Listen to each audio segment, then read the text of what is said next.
Ang sikat ng araw sa kabanatuan ay tila parusang walang awa. Humahalo pa ito sa makapal na usok mula sa mga sasakyan, ginagawang siksikan at nakasusulasok ang bawat kalsada. Sa gitna ng kaguluhang iyon, isang matandang lalaki ang marahang nagpapatakbo ng kanyang luma at kinakalawang na motorsiklo. Siya si Mang Celso, isang magsasaka at tindero ng gulay na kararating lang mula sa pamilihang bayan ng Sangitan matapos magbenta mula pa noong madaling araw.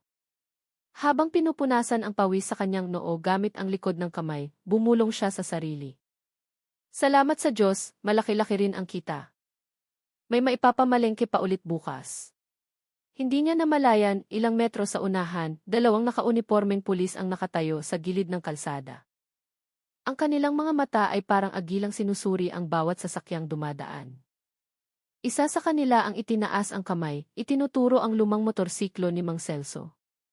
Nang siya'y dumaan sa isang kanto, isang matinis na pito ang pumunit sa hangin. Isang pulis na malaki ang katawan ang kumaway, senyales na tumabi siya. Dahan-dahang lumapit ang pulis na iyon, mabibigat ang bawat hakbang, at nagsalita ng malakas. Tay, itabi mo. Mayroon lang akong kailangang tingnan. Mahinahon ngunit may bahagyang kaba, kinapa ni Mang Celso ang kanyang bulsa. Opo, sir. Heto po, kumpleto naman ang mga papeles ko, sagot niya, habang inaabot ang ECC at lisensya na may nanginginig na kamay. Ang pulis, na may name-plate na Reyes, ay sinulyapan lamang ito saglit, umismid, at ipinag-cruise ang mga braso sa dibdib. Bumulyaw ito, bumaba ka sa motor mo. Ngayon din ni. Nagulat si Mang Celso sa marahas na tono. Tiningnan niya ito nang may pagtataka. Ano po bang problema, sir? Malinaw naman po lahat ng papeles ko. Maayos din ang motor ko. Bakit kailangan ko pang bumaba? Ang isa pang pulis, na may name-plate na Jimenez, ay humakbang pasulong. Isang manipis at mapanuyang ngiti ang gumuhit sa kanyang mga labi habang tinatapik ang balikat ni Reyes. Hayaan mo na, Marco. Pababain mo na lang muna para madali ang usapan. Lalong nalito si Mang Celso, ngunit sa huli ay sumunod na rin. Dahan-dahan siyang bumaba mula sa motor, ang kanyang mga mata ay nanatiling nakatitig sa dalawang pulis na may mukhang puno ng pagtatanong. Paki-explain ninyo naman po kung ano ang pagkakamali ko. Isa lang po akong tindero ng gulay na pauwi na galing palengke. Bakit po ninyo ako pinahinto? Umismid si Reyes. Ilang hakbang na lang ang pagitan nila. Ang boses niya ay lalong tumigas at puno ng pagbabanta. Huwag ka ng maraming tanong. Sundin mo na lang ang utos kung ayaw mong humaba ang usapan. Nanginginig ang katawan ni Mang Celso, ngunit tumaas ang kanyang boses. Kayo ba'y mga pulis o ano? Hindi ba't dapat ninyong protektahan ang mamamayan, hindi ang mang-api ng ganito? Tinatanong ko ulit, ano ang kasalanan ko? Agad na nagbago ang tingin ni Reyes, naging mabangis. Humakbang siya palapit. Sumigaw ito, huwag mo akong sinusubukan, ha? Kapag sinabi kong may mali ka, may mali ka. O gusto mong gawan kita ng kasalanan gayon din? Ang mga salitang iyon ay nagpatindi sa tensyon sa paligid. Ilang mga residente na napahinto sa gilid ng kalsada ay nagsimulang magbulungan sa takot. May isang naglakas loob na ilabas ang kanyang cellphone, nanginginig na kinukunan ang pangyayari mula sa malayo. Walang anumang babala, biglang itinaas ni Reyes ang kanyang paa at sinipa ng malakas ang lumang motorsiklo ni Mang Celso. Blag! Ang tunog ng metal na tumama sa mainit na aspalto ay nakabibingi. Bumagsak ang motorsiklo. Nabasag ang isang side mirror at kumalat sa kalsada ang mga supot ng plastik na naglalaman ng natirang paninda. Nanlaki ang mga mata ni Mang Celso. Ang kanyang mukha ay pinaghalong gulat at galit. Hoy! Bakit mo sinipa? Nasira ang motor ko. Tao pa ba kayo? Sigaw niya, basag ang boses. Umisi lamang si Reyes at dumura sa gilid. Hayaan mo na. Ang isang bulok na motor na ganito ay hindi na dapat tumatakbo sa kalsada. Agad namang sumabat si Corporal Jimenez na may tonong nagmamagaling. Ayan, kita mo na. Basag na ang side mirror. Hindi na naaayon sa pamantayan. Ang batas ay batas, tay. Itong motor, kailangan naming dalhin sa istasyon. Hindi na napigilan ni Mang Celso ang galit. Tumaas ang kanyang boses, kahit nanginginig ang buong katawan. Kayo ang sumira, tapos ako pa ang sasabihan ninyong lumabag?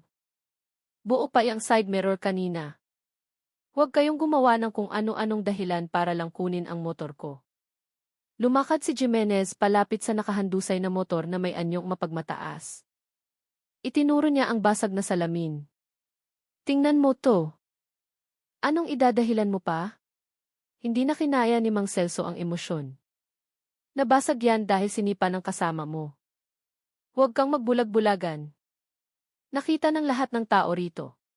Ang ilang mga taong nakapalibot ay nagsimulang magsalita ng mahina. May isang naglakas loob na sumabat, "Opo, sir. Malinaw po na sinipa ninyo." Ngunit nang itapon ni Reyes ang isang malamig at nagbabantang tingin, ang mga boses ay agad na humina. Ang mga tao ay umatras, ang kanilang mga mukha ay namumutla sa takot. Bigla, nang walang anumang pasabi, itinaas ni Reyes ang kanyang paa at sinipa ng malakas ang dibdib ni Mang Celso. Matigas talaga ang ulo mo. Ang payat na katawan ng matanda ay tumalsik at bumagsak sa mainit na aspalto. Umigik si Mang Celso, ang kanyang kamay ay otomatikong napahawak sa dibdib na naninikip. Aray! Sobra na kayo! Bago pa man siya makabangon, lumapit si Jimenez at sinipa ang kanyang braso, dahilan upang muli siyang mapasubsob. Matandang hukluban. Huwag kang magtapang-tapangan sa pulis. Akala mo ba may tutulong sa'yo? Sinubukan ni Mang Celso na lumaban gamit ang natitirang lakas. Wala akong kasalanan. Kayo ang abusado. Yumuko si Reyes, hinablot ang kwelyo ng kanyang damit, at sinampal siya ng malakas sa mukha. Huwag kang maingay. Kaya naming siguraduhin na hindi ka na makakauwi ngayon din.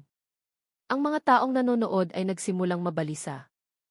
Ilang kababaihan ang napasigaw ng mahina. Isang ina ang bumulong, "Diyos ko, kawawa naman si Tatang." Ngunit nang tumingin ng matalim si Jimenez, lahat ay muling nanahimik. Tanging panonood lamang ang kanilang nagawa, puno ng pag-aalala ang mga mukha. Walang sinumang naglakas loob na lumapit. Si Mang Celso, na puno na ng sakit, ay itinaas pa rin ang kanyang mukha. Ang kanyang mga mata ay namumula sa galit. Hindi kayo mga alagad ng batas. Mga magnanakaw kayong nakauniporme. Ang mga salitang iyon ay lalong nagpagalit kay Reyes. Sinikmuraan niya si Mang Celso at sinipa ulit, hanggang sa ang mahinang katawan ay tuluyang humandusay sa aspalto. Dinagdagan pa ni Jimenez ng isang suntok, na lalong nagpawalay ng ulirat sa matanda. Tumawa ng maikli si Jimenez. Tama na iyan. Baka mamatay pa talaga. Sapat na iyong hindi na siya makagalaw. Umismid si Reyes at dumura malapit sa ulo ni Mang Celso. Para matuto siyang huwag kumalaban sa otoridad sa susunod. Ang mga nakapalibot ay nakatingin lamang na may takot sa kanilang mga mukha. Walang sinumang nangahas lumapit, kahit na malinaw na nangyayari ang karahasan sa kanilang harapan. Walang pakundangang itinayo ni Jimenez ang motor, pinaandar ito, at lumingon kay Reyes na may mapanlin lang ng ngiti. Tara na, Marco. I-secure na natin tong motor, ituring na lang nating ebidensya. Si Mang Celso, na sinusubukang bumangon, ay sumigaw ng paos. Huwag ninyong galawin ang motor ko. Yan lang ang tanging pag-aari ko para sa hanap buhay. Umismid si Reyes at marahang sinipa ang paa ng matanda para hindi ito makatayo. Ang kanyang boses ay malamig at mariin. Tumahimik ka. Kung gusto mong maibalik ang motor mo, madali lang. Maghanda ka ng 50,000 piso. Naiintindihan mo? Natigilan si Mang Celso. Namutla ang kanyang mukha, hindi makapaniwala sa narinig. Ano? 50,000? Saan ako kukuha ng ganoong kalaking pera? Umupo si Jimenez sa motorsiklo na may mapanuyang mukha. Kung wala kang pera, edi sa amin na to. Anong gagawin mo? Magrereklamo? Namula ang mukha ni Mang Celso, ang kanyang boses ay puno ng galit kahit na nanghihina na ang katawan. Mga kriminal kayo, hindi pulis. Kung dadalhin ninyo iyan, ibig sabihin mga magnanakaw kayo, sigaw niya ng paos. Lumapit si Police Staff Sergeant Reyes, ibinaba ang kanyang mukha hanggang isang dangkal na lang ang layo sa mukha ni Mang Celso na puno ng sugat. Ang kanyang boses ay malamig, iniisa-isa ang bawat salita. Ingatan mo ang bibig mo. Kapag sumigaw ka pa ng magnanakaw, sisiguraduhin kong hindi ka na makakalakad pa. Ang mga tao ay lalong nagkagulo. May mga nagtakip ng bibig sa takot. Mayroon ding nagbubulungan. Ngunit wala pa ring sinumang nangahas na lumapit. Tumingin si Jimenez kay Reyes at tumawa ng bahagya. Tara na, Marco. Dalhin na natin to para mag-isip siya ng mabuti buong gabi. Tumango si Reyes. Pinaandar nila ang ninakaw na motorsiklo at umalis, iniwan si Mang Celso na nakahandusa sa aspalto. Ang kanyang mukha ay puno ng dugo at ang kanyang mga mata ay walang laman. Nang makaalis ang dalawang abusadong pulis, biglang tumahimik ang kalsada. Tanging ang mahinang ungol na lamang ni Mang Celso ang maririnig habang sinusubukang huminga. Isang binata na may nag-aalalang mukha ang sa wakas ay naglakas loob na lumapit. Lumuhod siya sa tabi ng matanda. Tay, lakasan niyo po ang loob niyo. Tutulungan ko po kayo, sabi niya na may nanginginig na boses. Idinilat ni Mang Celso ang kanyang mga matang namamagana. Ang boses niya ay mahina. Iho! Tulong!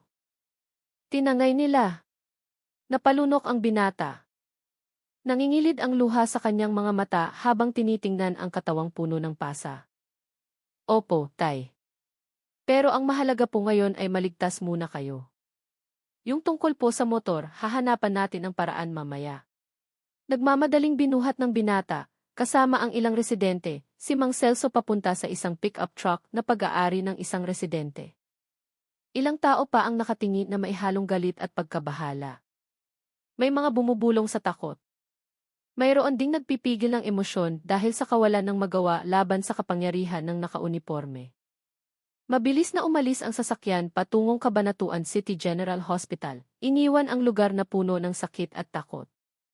Sa emergency room, nakahiga si Mang Celso sa isang kama na may benda sa sentido at swero sa kamay. Mabigat ang kanyang paghinga. Paminsan-minsan ay may maririnig na mahinang daing.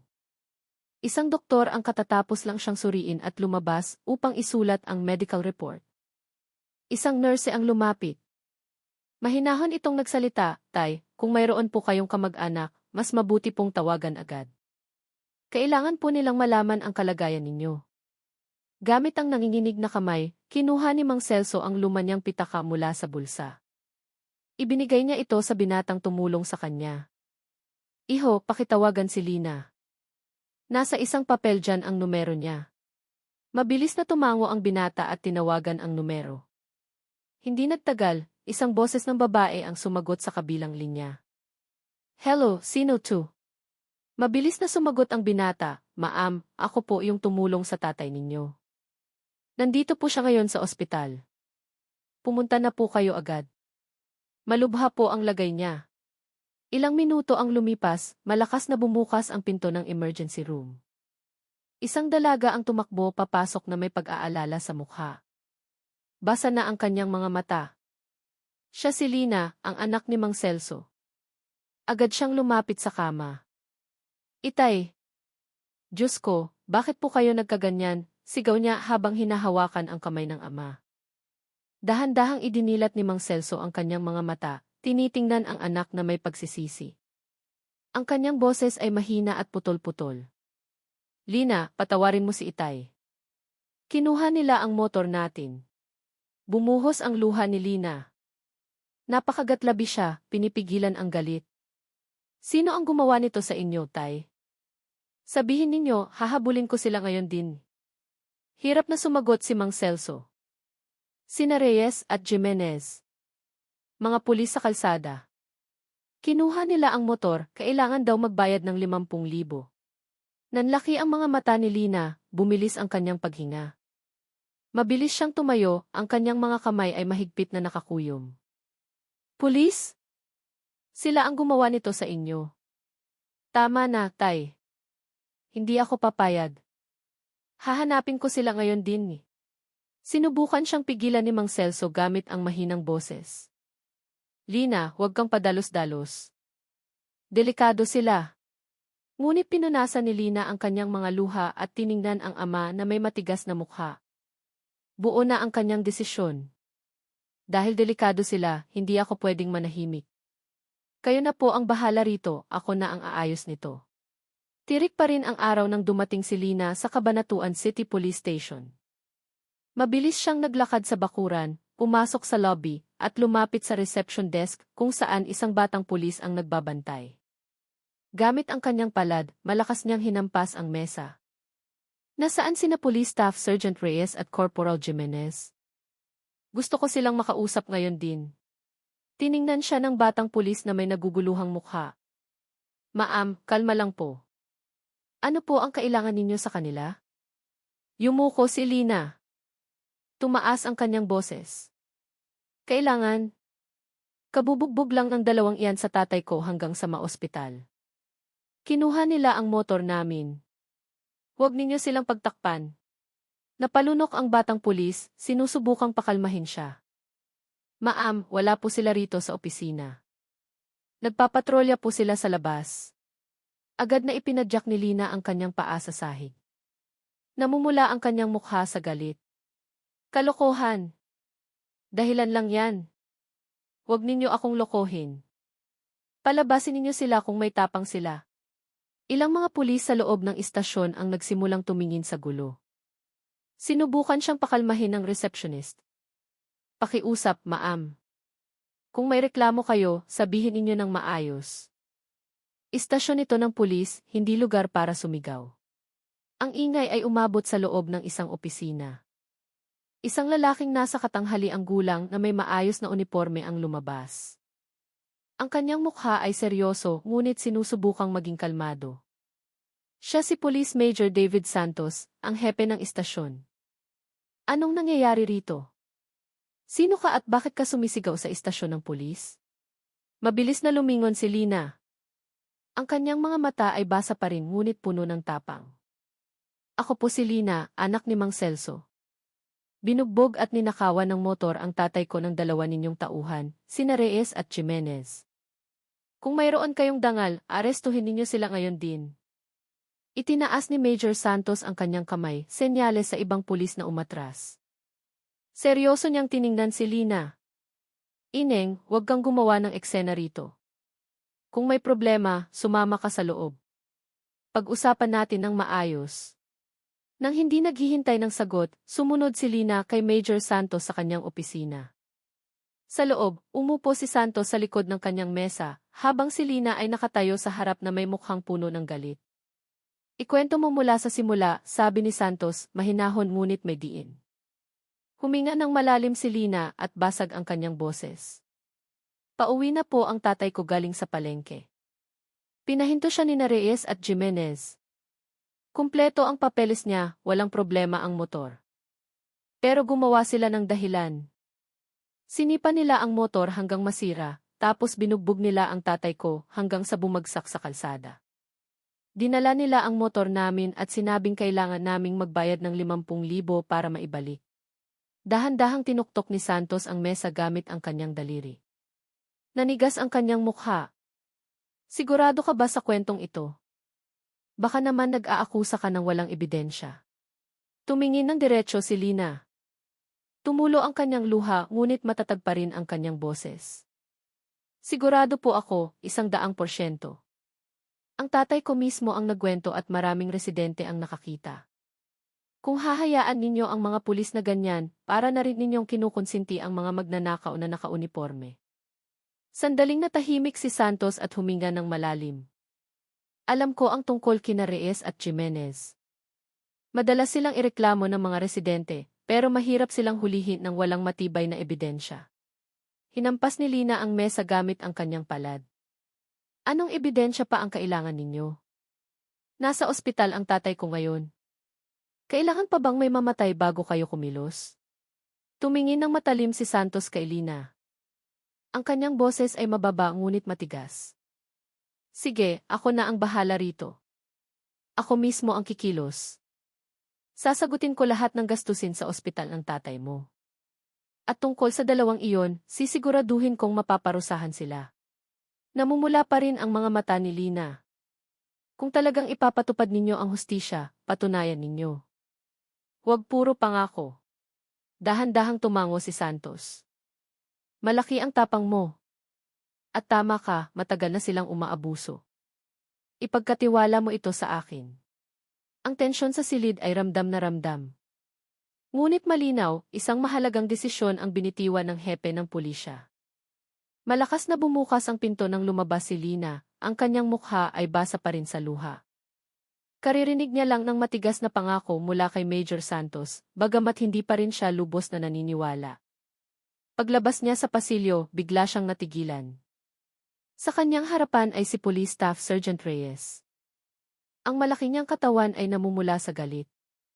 Ang kanyang mga kamay ay nakakuyom, ang kanyang mga mata ay nanlilisik sa puot. Dumagundong ang kanyang boses. Ang lakas ng loob mong isumbong ako sa hepe. Babaeng nagmamarunong. Nanigas ang katawan ni Lina. Automatiko siyang umatras. Sumagot siya ng malakas, kahit na kinakapos ang kanyang hininga. Binugbog mo ang tatay ko hanggang sa halos mamatay. Ano pa bang nararapat sa'yo kundi ang ireklamo? Walang ano-ano'y, iwinasiwas ni Reyes ang kanyang kamao. Ang daldal mo. Ilis! Isang malakas na suntok ang tumama sa noo ni Lina. Tumalsik siya at tumama sa pader. Agad na umagos ang dugo mula sa kanyang noo. Nahilo siya, hawak ang ulo habang naghahabol ng hininga. Duwag! Pumapatol sa babae sa loob pa mismo ng istasyon. Mula sa kabilang direksyon, lumitaw si Corporal Jimenez na may malamig na tawa. Lumapit siya at hinablot ang kwelyo ni Lina. Akala mo ba matitinag kami sa reklamo mo? Nagkakamali ka. Ngayon, ikaw naman ang pagsisisihin namin habang buhay. Brutal na itinaas ni Jimenez ang katawan ni Lina at ibinagsak sa isang mesang kahoy sa pasilyo. Blag! Nagkandadurog-durog ang mesa na ikinagulat ng ibang mga pulis na nakakita. Isang batang pulis ang tumakbo palapit.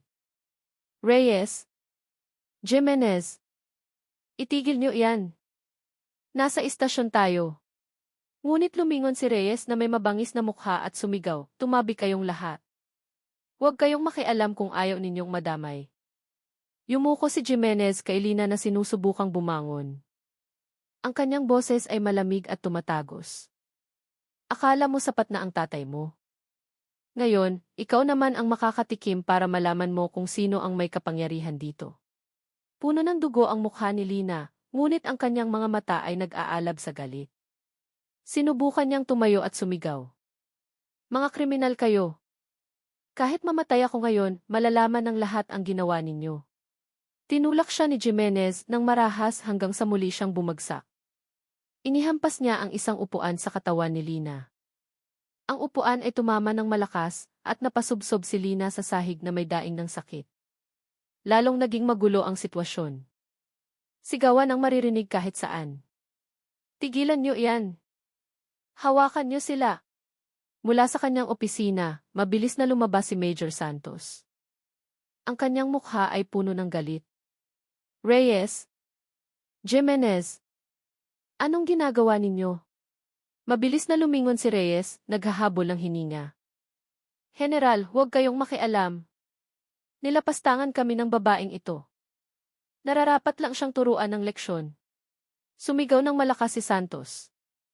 Umalingaw-ngaw ang kanyang boses sa buong istasyon. Sumusobra na kayo. Istasyon ito ng pulis, hindi kulungan ng mga siga. Bitawan ninyo siya ngayon din.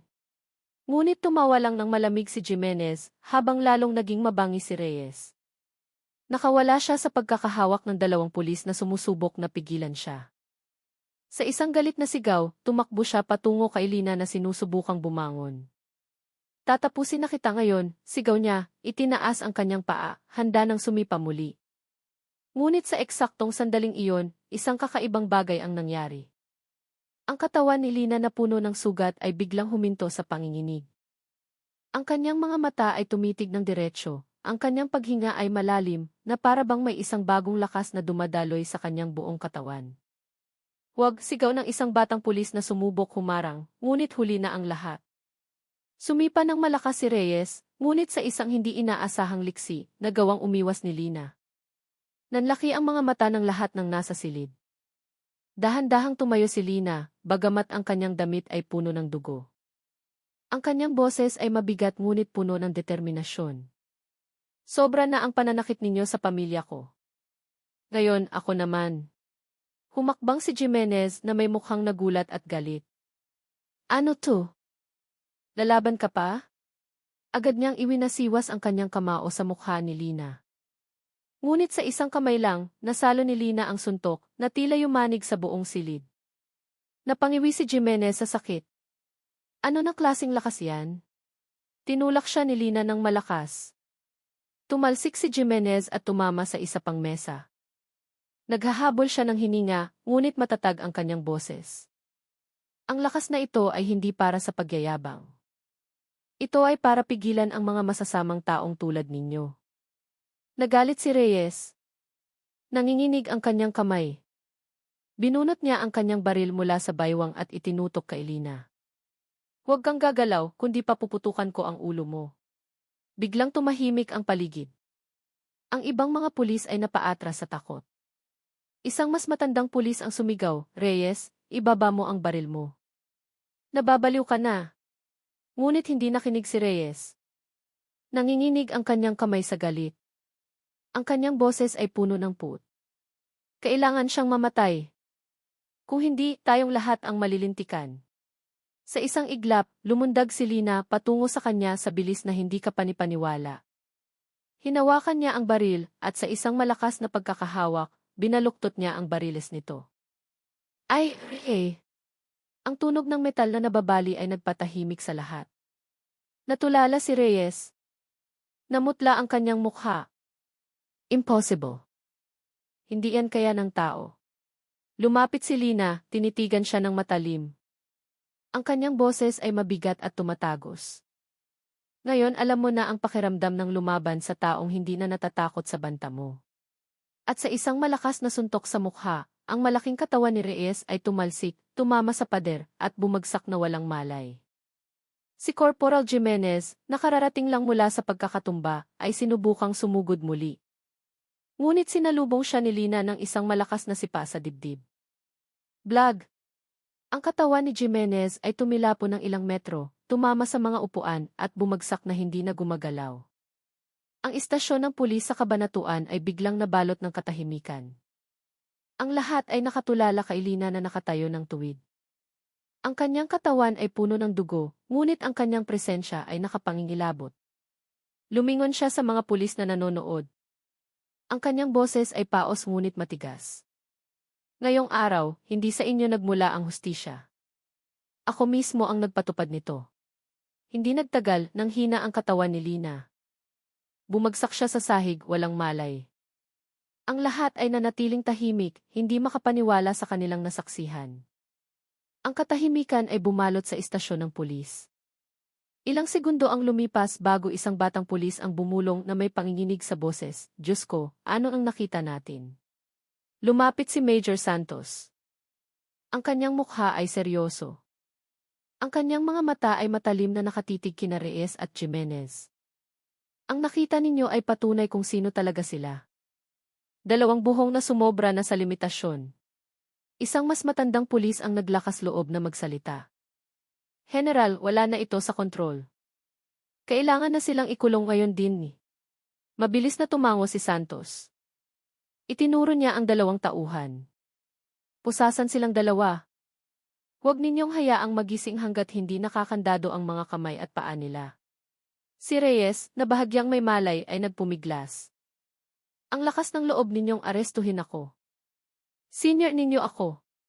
Lumapit si Santos at yumuko sa kanyang mukha. Senior? Senior sa ano?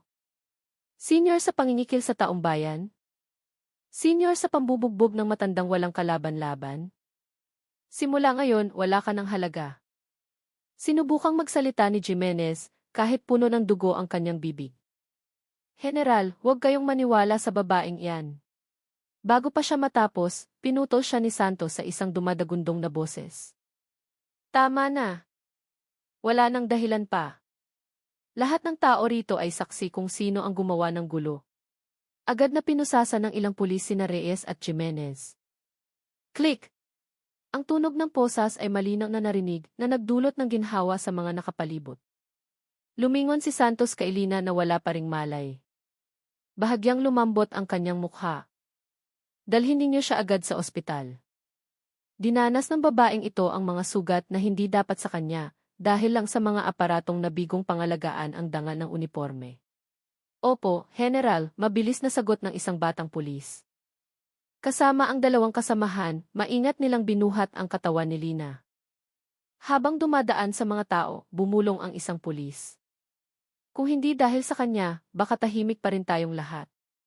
Binuksan niya ang mga mata natin. Tiningnan ni Santos ang lahat ng kanyang tauhan na may matalim na tingin. Tandaan ninyo ito. Simula ngayon, wala nang lugar para sa mga taksil sa uniforme sa istasyong ito. Ang tensyon sa Cabanatuan City Police Station ay naroon pa rin. Ngunit isang bagay ang malinaw, nagsimula nang gumalaw ang hustisya, kahit pa sa pamamagitan ng kamay ng isang babaeng naglakas loob na tumayo mag-isa. Sa Cabanatuan City General Hospital, muling naging abala ang emergency room nang dalhin ng ilang pulis si Lina sa isang stretcher. Ang kanyang katawan ay puno ng sugat, ang noo niya ay dumudugo pa rin, ngunit ang kanyang paghinga ay nagsisimula ng maging normal. Mabilis siyang inasikaso ng mga nurse. Isang doktor ang tumakbo palapit, dalhin sa treatment room, ay check ang vitals niya. Isang batang pulis na tumulong sa pagbuhat kay Lina ang nagsalita, "Dok, kinuyog po siya." Pero ewan ko ba, bigla siyang lumaban na may kakaibang lakas. Ako mismo hindi makapaniwala sa nakita ko. Lumingon ang doktor na may kunot sa noo. Ang mahalaga ngayon ay ang buhay niya. Kayo na ang bahala sa kwento mamaya. Ilang minuto ang lumipas, nakahiga na si Lina sa isang kama. May suwero na siya. Dahan-dahang tinatahi ang sugat sa kanyang noo. Mabigat pa rin ang kanyang paghinga ngunit regular na. Isang doktor ang lumapit. Ang kanyang boses ay mahinahon ngunit may diin. Huwag mong pilitin. Nawalan ka ng maraming lakas. Magpahinga ka muna. Ngunit sinubukan ni Lina na bumangon. Ang kanyang boses ay paos. Ang tatay ko. Si Mang Celso. Nasaan siya? Isang nurse ang agad siyang pinakalma. Ang tatay mo ay nasa kabilang silid. Ginagamot pa rin siya, pero stable na ang kondisyon niya. Huwag kang mag-alala. Umiling si Lina ng mahina. Ang kanyang mga mata ay puno ng determinasyon. Kailangan kong makita si Itay. Ngayon din ni. Tumingin ng matalim ang doktor. Hindi ka pa pwedeng bumangon. Malala pa ang sugat sa ulo mo. Bigla, mula sa pinto, may narinig na paos na boses. Hayaan ninyo siya. Hayaan ninyo siyang pumunta rito. Lumingon ang lahat. Si Mang Celso, na may benda sa ulo at nakakabit pa ang swero, ang nakatayo, inaalalayan ng isang nurse. Pinilit niyang maglakad papasok sa silid ni Lina. Tay, sigaw ni Lina na may nanlalaking mga mata. Sinubukan niyang umupo kahit na nanghihina pa ang kanyang katawan. Lumapit si Mang Celso at mahigpit na hinawakan ang kamay ng anak. Anak, bakit ka naging tanga para labanan sila mag-isa? Bumuhos ang luha ni Lina. Hindi ko po kayang makita kayong ginaganon, Tay. Kung mananahimik lang ako, patuloy nila tayong aapihin. Mahinang inalog ni Mang Celso ang kamay ng anak. Nanginginig ang kanyang boses. Pero tingnan mo ang sarili mo ngayon. Bugbog sarado, duguan. Muntik nang mawala ang buhay mo. Akala mo ba matutuwa akong makita kang ganito? Tiningnan ni Lina ang kanyang ama na mailuhang mga mata. Ang kanyang boses ay mahina ngunit matatag. Mas gugustuhin ko pong masaktan kaysa mabuhay ng tahimik at laging biktima. Ang tensyon sa silid ay biglang naputol ng isang katok sa pinto. Pumasok si Major Santos. Ang kanyang mukha ay seryoso. Dalawang tauhan niya ang nasa likod, may dalang makapal na folder. Agad na lumingon si Lina, ang kanyang mga mata ay puno ng galit. Bakit kayo nandito? Kung para lang hilingin na manahimik ako, huwag na kayong umasa. Itinaas ni Santos ang kanyang kamay. Ang kanyang boses ay kalmado ngunit mabigat. Hindi yan ang pakay ko. Dala ko ang opisyal na desisyon. Sina Police Staff Sergeant Reyes at Corporal Jimenez ay opisyal ng nakakulong. Tatanggalin sila sa serbisyo at sasampahan ng kasong kriminal. Nakahinga ng maluwag si Mang Celso. Mahina ang kanyang boses. Sa wakas, nakuha rin nila ang parusa. Ngunit si Lina ay matalim pa ring nakatingin. Hindi pa yan sapat. Marami na silang sinirang buhay. Hindi dapat ilang taon lang sa kulungan tapos malaya na ulit. Yumuko sandali si Santos at tumingin ng diretsyo. Naiintindihan ko. At sisiguraduhin kong gagana ang batas. Ngunit bago pa humupa ang tensyon, ang isa sa mga batang pulis na may dala ng folder ay nag-aalangang lumapit. General, sigurado po ba tayong sasabihin natin ngayon? Tiningnan siya ni Santos ng matalim. Sabihin mo. May karapatan siyang malaman. Binuksan ng batang pulis ang folder at naglabas ng ilang ulat. Bahagyang nanginginig ang kanyang kamay. Mula po sa paunang investigasyon, natuklasan na ang perang kinikikil ni Reyes at Jimenez ay hindi sa kanila napupunta. May mga record ng transfer sa ibang bank account. Inayos ni Lina ang kanyang upo. Seryoso siyang tumingin. Kaninong account? Napalunok ang batang pulis at mahinang sumagot. Sa isang account po na nakapangalan kay Celso. Ang buong silid ay tila nagyelo. Natigilan si Lina, namutla ang kanyang mukha. Dahan-dahan siyang lumingon sa kanyang ama. Anong ibig sabihin nito, Tay? Napatda si Mang Celso. Ang kanyang mukha ay puno ng pagkataranta. Lina, huwag kang maniwala dyan.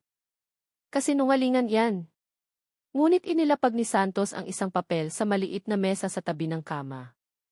Lahat ng datos ay nandito. Buwan ng transfer, umaabot ng daan-daang libo. Sina Reyes at Jimenez ay mga tauhan lang. Ang pangunahing tumatanggap. Ang tatay mo mismo. Natulala si Lina. Ang kanyang luha ay tahimik na bumagsak. Tay, sabihin ninyong hindi totoo. Sabihin ninyong mali ang lahat ng ito. Ngunit hindi makasagot si Mang Celso. Nanginginig ang kanyang katawan, ang kanyang mukha ay puno ng pagsisisi. Malamig na tumingin si Santos. Biktima ka nga, Lina. Pero marahil ngayon mo lang nalaman na ang sarili mong pamilya ang nasa likod ng maruming sistema na ito. Si Lina ay tahimik, ang kanyang mukha ay basang-basa sa luha. Habang si Mang Celso ay nakayuko lamang, walang masabi. Sa labas ng bintana ng ospital, dahan-dahang lumulubog ang araw sa kabanatuan, nag-iiwan ng isang malungkot na kulay kahel na langit. Isang mabigat na katahimikan ang bumalot sa silid, na para bang ang buong lungsod ay sumasaksi sa pagguho ng isang pamilya. Ang boses ni Major Santos ay narinig, mababa ngunit matatag. Ang katotohanan minsan ay mas mapait pa kaysa sa sugat. Pero sa pagtanggap lang nito tayo tunay na makakalaya. Ipinikit ni Lina ang kanyang mga mata. Ang kanyang mga daliri ay mahigpit na humawak sa kumot na may bahid ng dugo. Sa kanyang isipan, bumulong siya ng mahina. Kahit puno ng pagtataksil ang mundo, hindi ako titigil sa paghahanap ng liwanag. Ang gabing iyon, ang kwento ng isang ama, isang anak, at isang hustisyang